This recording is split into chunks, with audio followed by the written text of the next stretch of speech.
Stephen King can do no wrong. Or can he?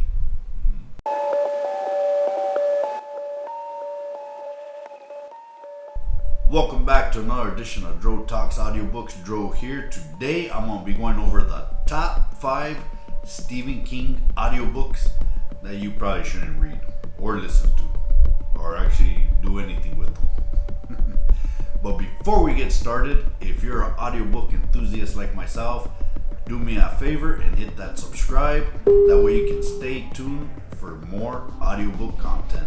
With that, let's get into the top 5.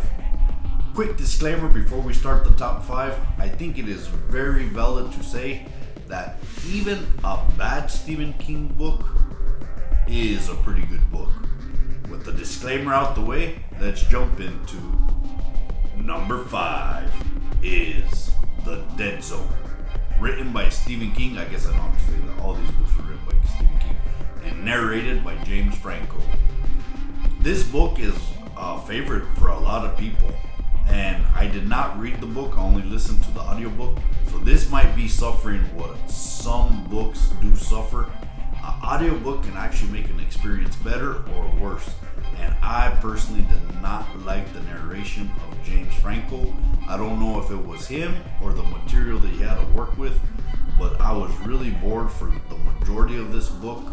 The characters were kind of unlikable.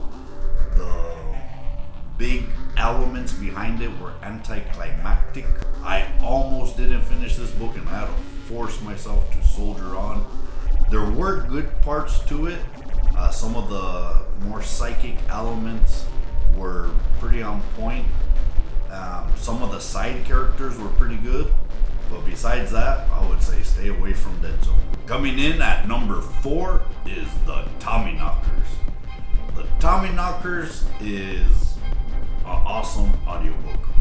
It has really good characters, a really good world building, some really crazy and sad or tragic points that happen throughout this book, and you quickly see how a lot of people could really like this book.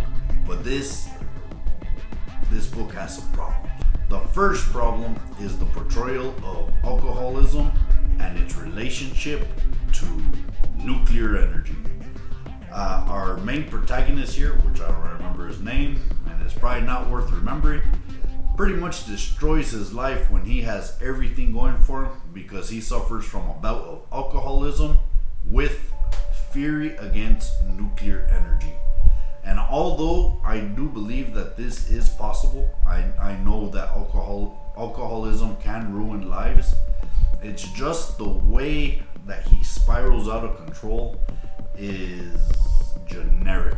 It feels cheap. It feels like a political statement that was put in there just to be a political statement without real weight behind it. So that's issue number 1, at least for me.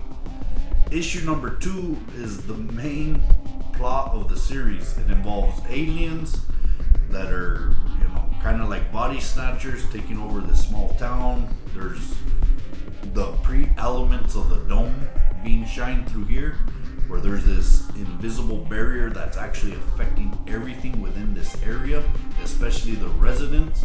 But for some reason, our alcoholic protagonist, and it is explained why, but I'm not going to spoil that here in case you do want to check out this book, is unaffected. But he stays in this town and he sees how everyone in here is basically devolving or evolving, depending how you want to look at it.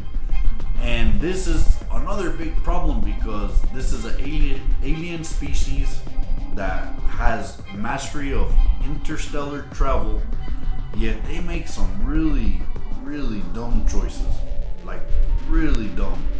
The believability of this story is very low, and then worst of all, it does not stick the landing. The end is absolutely one of the worst Stephen King endings ever. It's just, avoid this book at all costs. Coming in at number 3 is The Dome. I mentioned this before. We saw elements of The Dome in Tommyknockers, but Stephen King went full out. Funny side note about the dome is this book actually came out when the Simpsons movie came out, where there was an actual dome. And Stephen King is not a Simpsons fan, and he didn't even realize that that was a thing. And when someone brought it up to him, he was very surprised. Funny enough, the dome from the Simpsons movie and the dome from this book being in different tones, the Simpsons being a comedy and the dome being a thriller, suspenseful, Stephen King story, actually go through the exact same arc. The only difference is the ending of the Simpsons movie is much better than the ending of the dome from Stephen King. So the dome, the reason it's number 3 on the list is because the story is actually fantastic. The setup is fantastic. When the dome comes down is fantastic.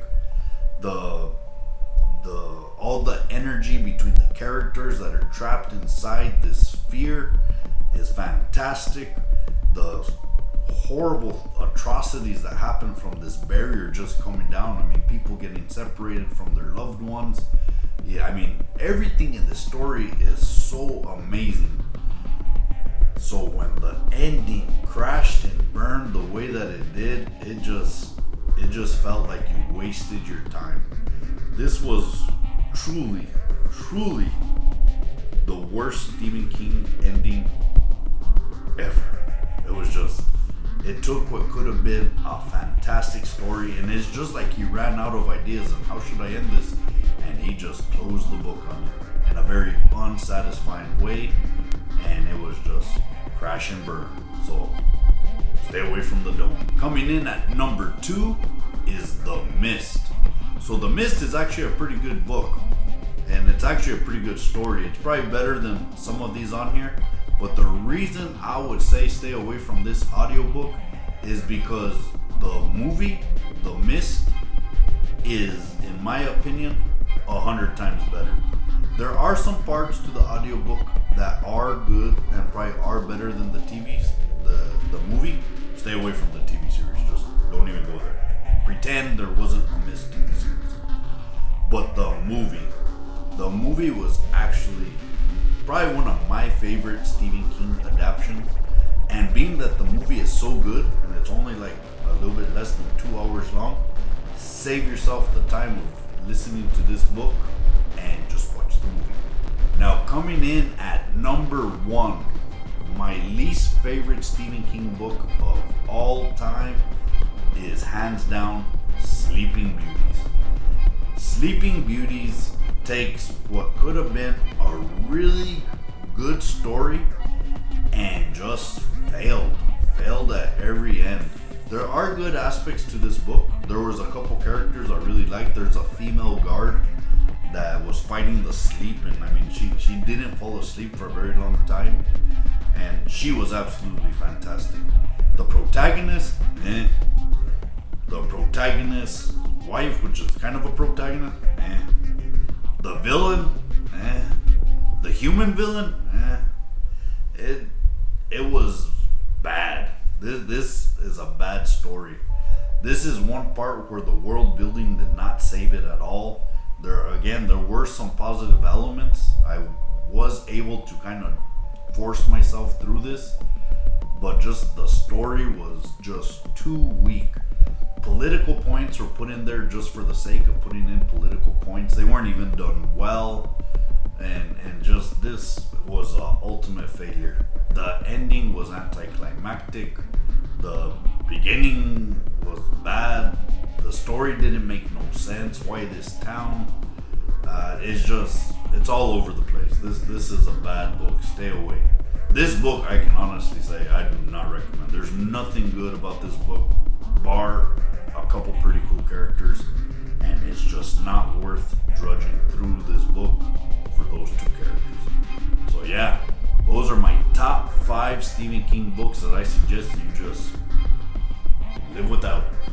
So, what are your Stephen King books that you would not recommend to even your worst enemy? Let me know. Comment below. And as always, this has been Drotalks. Thank you for listening. Don't forget to hit that like and subscribe. Ring that bell to get notified. And we'll see you next time.